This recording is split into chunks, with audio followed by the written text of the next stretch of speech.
오늘 소개해드릴 사연은 남편과 함께 자식들 뒷바라지하며 성실하게 살아왔는데 어느 순간 통장 잔고를 보고 깜짝 놀랐다고 합니다. 분명 큰돈을 쓴 기억은 없는데 돈이 줄어들고 있었거든요. 그래서 가계부를 꼼꼼히 들여다보니 발견한 것이 있었습니다. 바로 본인도 모르게 반복하고 있던 최악의 3가지 소비 습관이었어요. 이 습관들이 얼마나 무서운지 그리고 어떻게 벗어날 수 있었는지 함께 들어보시죠. 안녕하세요. 남편이 작년에 정년퇴직을 했고 저는 30년 넘게 집안일과 자식 뒷바라지를 하며 살았어요. 사실 남편이 직장 다닐 때는 정말 바빴거든요. 새벽 6시에 일어나서 남편 아침 차려주고 출근 보내고 집안일하고 저녁에는 또 남편 저녁 차려주고 하루하루가 정신없이 지나갔어요.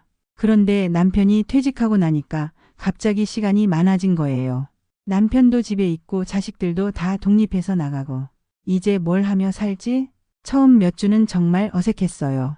30년 넘게 바쁘게 살다가 갑자기 할 일이 없어지니까 답답하기도 하고 한편으로는 자유로운 기분도 들고 남편 퇴직금과 연금으로 그럭저럭 살 수 있을 거라고 생각했습니다. 국민연금에 개인연금까지 합치면 월 180만 원 정도 나오고 퇴직금 1억 2천만 원에 적금까지 합치면 총 3억 정도는 있었거든요. 이 정도면 여유롭게 살 수 있겠지? 그런 마음으로 남편 퇴직 후 첫 몇 달을 보냈어요.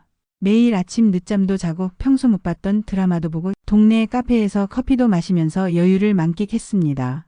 그런데 문제는 이런 여유로운 생활이 점점 습관이 되면서 지출에 대한 경계심이 느슨해졌다는 거예요. 이제 여유 있으니까 이 정도는 써도 되지 않을까? 예전에는 남편 월급 범위 안에서 알뜰하게 살았는데 퇴직금이라는 목돈이 있다 보니까 마음도 커진 거죠. 처음에는 가끔 외식 정도야 하면서 시작했는데 배달 음식도 자주 시키게 되고 점점 그 범위가 넓어지더라고요. 그렇게 6개월쯤 지나니까 뭔가 이상했어요. 분명 큰돈 쓴 기억은 없는데 통장 잔고가 예상보다 빨리 줄어들고 있는 거예요. 어느 날 인터넷 뱅킹으로 통장 잔고를 확인하는데 깜짝 놀랐어요. 이게 뭐야? 분명 6개월 전에는 3억이 넘게 있었는데 벌써 2억 6천만 원밖에 안 남은 거예요. 6개월 만에 4천만 원이 사라진 거죠. 연금이 180만 원씩 들어오는데 6개월이면 1천만 원 정도 들어온 건데 실제로는 4천만 원이 줄었다는 건 5천만 원을 쓴 거잖아요. 한 달에 800만 원 넘게 쓴 셈이었어요. 이상하다. 우리가 그렇게 많이 썼나? 남편에게 말했더니 남편도 고개를 끄덕였어요. 나도 그런 생각했어. 뭔가 돈이 자꾸 나가는 것 같은데 뭘 샀는지 기억이 안 나. 큰 돈 쓴 적은 없는데 여행 간 것도 아니고 큰 가전제품 산 것도 아니고 그래서 우리는 가계부를 써보기로 했습니다. 한 달 동안 정말 꼼꼼히 가계부를 쓰기 시작했어요. 커피 한 잔, 빵 하나까지도 다 적었죠. 여보 이거 언제까지 해야 해? 너무 귀찮아. 남편이 투덜댔지만 저는 끝까지 해보자고 했어요. 뭔가 답을 찾아야 할 것 같았거든요. 그리고 한 달 후 가계부를 정리하고 나서 정말 놀랐어요. 우리가 얼마나 무의식적으로 돈을 쓰고 있었는지 적나라하게 드러났거든요. 특히 3가지 패턴이 뚜렷하게 보였어요. 이 3가지가 우리 노후 자금을 갉아먹는 주범이었습니다. 첫 번째는 온라인 쇼핑과 편의점 이용, 두 번째는 건강 관련된 지출, 세 번째는 자식들 지원. 이게 이렇게 많이 나갔다고? 정말 믿기지 않았어요. 하나하나는 별거 아닌 것 같았는데 모이고 보니 엄청난 금액이었거든요. 첫 번째는 편의점이었어요. 산책 나갔다가 은행 갔다가 병원 갔다가 무슨 일로 나가기만 하면 집에 오는 길 편의점에 들렀습니다. 별로 필요하지도 않은 음료수, 과자, 아이스크림 등 간식을 사는 게 습관이 되어 있었어요. 5분만 더 걸어가면 더 저렴하게 파는 아이스크림 할인점이 있었는데 귀찮다고 집 앞 편의점을 다녔어요. 1+1 하는 상품들이 눈에 보이면 무의식적으로 바구니에 담았습니다. 한 번에 1, 2만 원씩은 쉽게 쓰고 왔어요. 이렇게 한 달 동안 반복되니 월 30만 원 가량 되었습니다. 30만 원? 이 돈이면 한 달 관리비야. 더 충격적인 건 대부분이 냉장고에 똑같은 게 있는 것들이었다는 거예요. 집에 콜라가 있는데 편의점에서 또 콜라를 사고 집에 과자가 있는데 또 다른 과자를 사는 시기였습니다. 우리가 이렇게 무의식적으로 돈을 쓰고 있었구나. 이거 정말 문제야. 두 번째 문제는 건강 관련된 지출이었어요. 나이가 들어가니까 건강에 대한 불안감이 커졌거든요. 혈압약도 먹고 있고 무릎도 아프고 갱년기 이후로 몸이 예전 같지 않아서 뭔가 몸에 좋은 걸 먹어야 한다는 강박이 생겼어요. TV 홈쇼핑에서 혈관에 좋다, 관절에 좋다, 여성에게 필수하면 주문하고 인터넷에서 갱년기 여성에게 좋다라고 하면 바로 주문했습니다. 혼자 집에 있을 때 심심해서 홈쇼핑을 보는데 진행자가 너무 그럴듯하게 설명하는 거예요. 이 제품을 드시고 나서 혈압이 정상으로 돌아왔다는 후기가 정말 많이 들어오고 있습니다. 관절염으로 고생하시던 분이 이걸 드시고 나서 계단 오르내리기가 한결 수월해졌다고 하시네요. 이런 말을 들으면 나도 먹어봐야겠다는 생각이 절로 들었어요. 더군다나 지금 주문하시면 50% 할인이라고 하면 안 살 수가 없었거든요. 오메가3, 비타민 D, 글루코사민, 홍삼, 프로폴리스, 석류 추출물, 콜라겐, 루테인, 밀크시슬. 냉장고와 찬장이 건강식품으로 가득 찼어요. 아침에 일어나면 이것도 먹어야 하고 저것도 먹어야 하고 알약만 10개가 넘었어요. 이걸 다 먹어야 하나? 솔직히 말하면 효과를 보는 건지도 확실하지 않았어요. 무릎은 여전히 아프고 혈압약은 계속 먹어야 하고 그런데도 혹시나 하는 마음에 계속 주문했던 거죠. 매달 건강식품에 쓰는 돈이 25만 원이 넘었습니다. 정말 많은 돈이었어요. 어느 날 제가 서랍을 정리하다가 유통기한 지난 건강식품들을 한아름 들고 나왔어요. 여보, 이거 다 버려야 해. 유통기한이 다 지났어. 석류 추출물은 작년에 산 건데 한 병도 다 못 먹고 유통기한이 지나 있었고 비타민 같은 것도 똑같은 게 3병씩 있더라고요. 이게 뭐야? 내가 언제 이렇게 많이 샀지? 계산해보니 버리는 건강식품만 해도 15만 원어치가 넘었어요. 그때 깨달았습니다. 우리는 건강해지려고 돈을 쓰는 게 아니라 건강에 대한 불안감 때문에 돈을 쓰고 있었다는 걸요. 이뿐만이 아닙니다. 건강해지겠다고 결제한 헬스장 회원권, 요가학원, 필라테스 학원. 가기 귀찮아져서 자주 못 가게 되는데 왜 자꾸 매달 결제를 해서 회원권을 끊었을까요? 남편이 말했어요. 여보, 건강은 이런 걸로 지키는 게 아니야. 규칙적인 생활하고 운동하고 스트레스 안 받고 사는 게 더 중요한 거 아닐까? 3번째는 가장 말하기 어려운 부분이었어요. 바로 자식들에게 해준 지원이었습니다. 돌이켜보면 우리 부부는 자식들에게 정말 아낌없이 해줬어요. 아들이 결혼할 때 집을 사줬거든요. 서울 변두리였지만 그래도 3억은 들었어요. 딸에게도 불공평하면 안 되니까 비슷한 금액으로 전세자금을 지원해줬고요. 자식들이 고생하는 꼴은 못 보겠어. 그때는 그런 마음이었어요. 우리가 평생 모은 돈이지만 자식들 앞날을 위해서라면 아까울 게 없다고 생각했거든요. 그런데 문제는 그게 끝이 아니었다는 거예요. 아들이 이사를 간다고 할 때도 새 집 장만에 돈이 부족하다며 몇 천만 원을 더 요청했어요. 우리는 또 선뜻 줬죠. 아들이 더 좋은 곳으로 가는 건데 도와줘야지. 딸이 차를 바꾼다고 할 때도 마찬가지였어요. 아이들 태우고 다니려면 안전한 차가 필요하다며 새 차 구입비로 몇 천만 원을 요구했고 우리는 또 척척 줬어요. 자식에게 아까울 게 뭐가 있겠어요. 부모 마음이란 게 원래 그런 거잖아요. 그런데 어느 순간 우리 통장을 보니 놀라더라고요. 퇴직금 1억 2천만 원에 적금까지 합쳐서 3억이 넘게 있던 돈이 1억 정도밖에 안 남은 거예요. 우리 돈이 이것밖에 안 남았어? 계산해보니 아들, 딸에게 야금야금 돈을 주다 보니 우리 노후 자금이 완전히 바닥난 거였어요.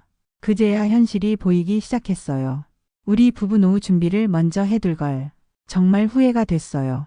물론 자식들 잘 되는 게 좋지만 우리 노후 준비도 중요한 건데 그걸 전혀 생각하지 못했던 거죠.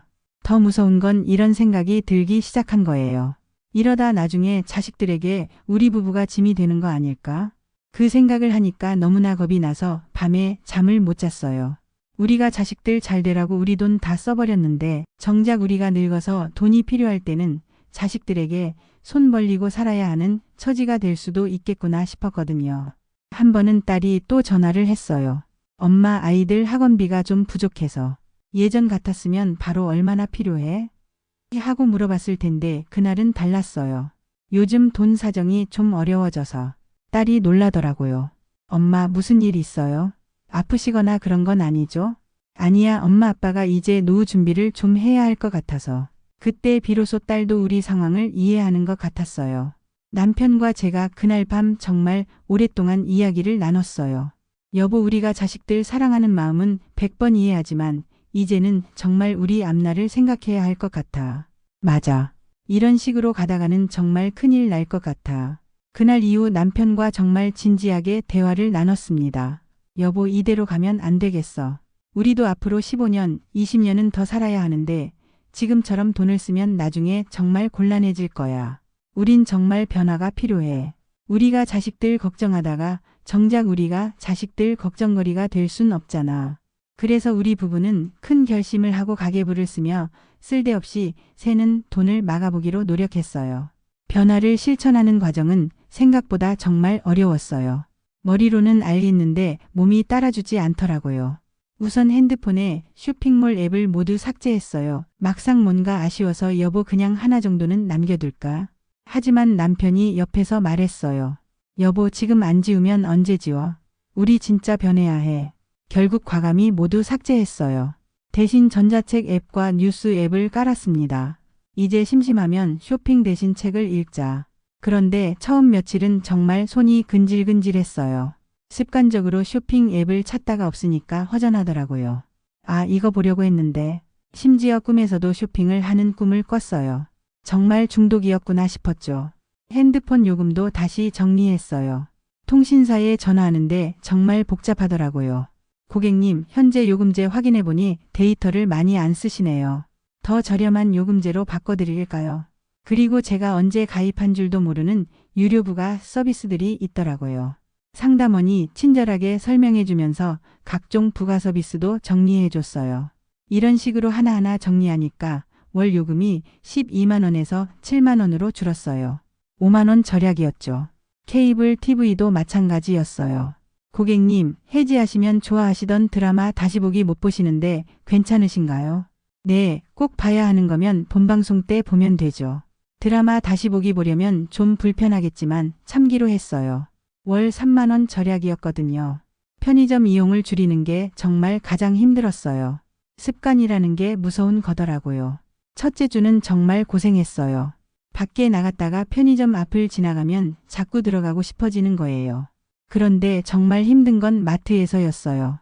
마트에서도 1+1 행사를 하거든요. 이거 싸다. 사둘까? 이런 생각이 자꾸 들었어요. 하지만 남편이 옆에서 말렸어요. 여보, 우리 지금 집에 그거 있잖아. 1+1 이어도 필요 없으면 돈 낭비야. 남편 말이 맞았어요. 혼자 갔으면 또 샀을 텐데 같이 가니까 서로 견제가 되더라고요. 건강식품 정리는 20여 가지 먹던 걸 5가지로 줄이는데 마치 뭔가 포기하는 것 같아서 불안했거든요. 그 후 이것저것 배우고 싶어서 등록해놨던 학원들을 정리했어요.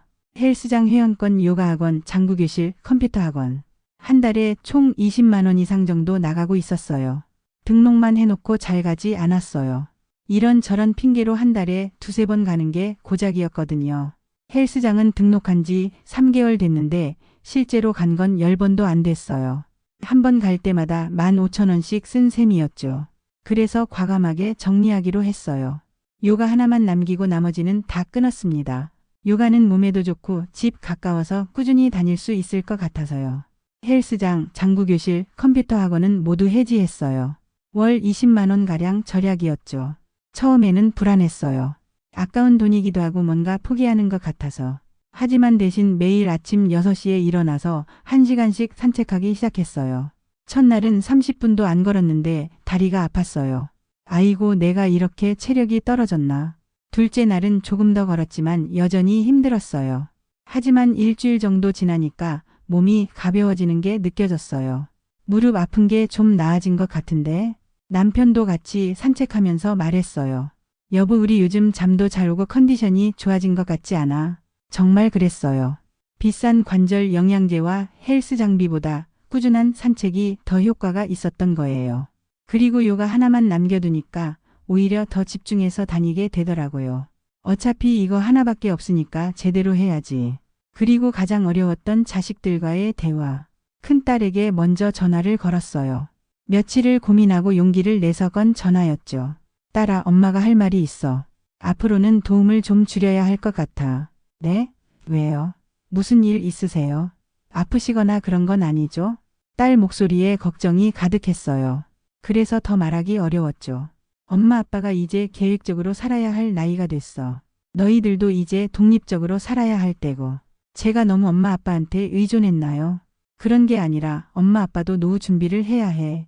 지금처럼 도와주다가는 나중에 엄마 아빠가 너희들한테 짐이 될까 봐. 전화기 너머로 딸이 한참 생각하는 소리가 들렸어요. 엄마, 사실 저도 엄마 아빠한테 너무 의존하고 있었던 것 같아요. 죄송해요. 앞으로는 제가 더 노력해 볼게요. 딸이 이해해줘서 다행이었지만 마음 한구석은 무거웠어요. 아들에게도 같은 이야기를 했어요. 처음에는 좀 섭섭해하는 것 같았지만 우리 상황을 차근차근 설명해주니 이해해주더라고요. 어머니, 아버지, 제가 너무 당연하게 생각했나 봐요. 이제 제가 더 열심히 살아볼게요. 오히려 제가 부모님을 도와드릴 수 있는 아들이 되고 싶어요. 이런 말을 들으니 마음이 좀 놓였어요. 6개월 후 가계부를 다시 정리해봤어요. 정말 놀라운 변화였습니다. 한 달에 무려 245만 원을 절약한 거예요.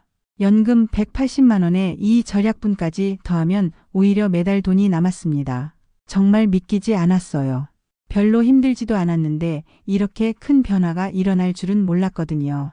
더 중요한 건 마음의 변화였어요. 돈에 대한 불안감이 확실히 줄어들었어요.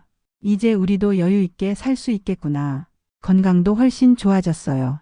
매일 산책하고 집에서 요가하니까 무릎도 덜 아프고 잠도 잘 오고 기분도 상쾌해졌어요. 건강식품에 의존하고 운동 전혀 안 했던 예전보다 지금이 훨씬 건강한 것 같아. 남편도 마찬가지였어요. 같이 산책하면서 대화도 많이 하게 되고 관계도 더 좋아졌어요. 그런데 가장 큰 변화는 자식들이었어요. 큰딸이 전화를 걸어왔어요. 엄마 말씀 듣고 생각해보니 제가 너무 의존적이었던 것 같아요. 요즘 가계부도 쓰고 있고 용돈 관리도 제대로 하려고 노력하고 있어요. 작은 아들도 마찬가지였어요. 어머니, 부모님이 계획적으로 사시는 모습 보니까 저도 더 책임감 있게 살아야겠다는 생각이 들어요. 요즘 부업도 알아보고 있어요. 정말 신기했어요. 우리가 변하니까 자식들도 따라서 변하는 거예요. 어느 날 딸이 이런 말을 했어요. 엄마, 사실 그동안 너무 편하게 살았던 것 같아요.